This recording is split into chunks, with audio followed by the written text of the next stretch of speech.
Di tangan saya ni ada hot item public gold iaitu 1 dinar emas. 1 dinar sangat mudah nak dapatkan dan boleh bantu kita capai banyak matlamat dalam simpanan emas. Nak tahu? Boleh save video ni supaya tak hilang nanti. 1 dinar ni beratnya adalah 4.25 gram. Dan hari ini bernilai RM2,000 lebih. Dulu pada tahun 2023, ia hanyalah bernilai sekitar RM1,300. Selepas 2 tahun, keuntungannya dah melebihi 40% setelah ditolak dengan spread.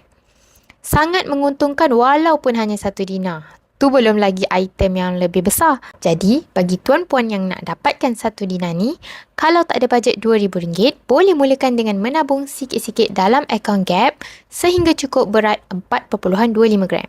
Kemudian, boleh arahkan sistem untuk pos secara berinsurans ke rumah kita. Nak mulakan tabungan, boleh isi detail di beg biru untuk saya bantu sebaiknya. Jom jadi bijak emas sama-sama.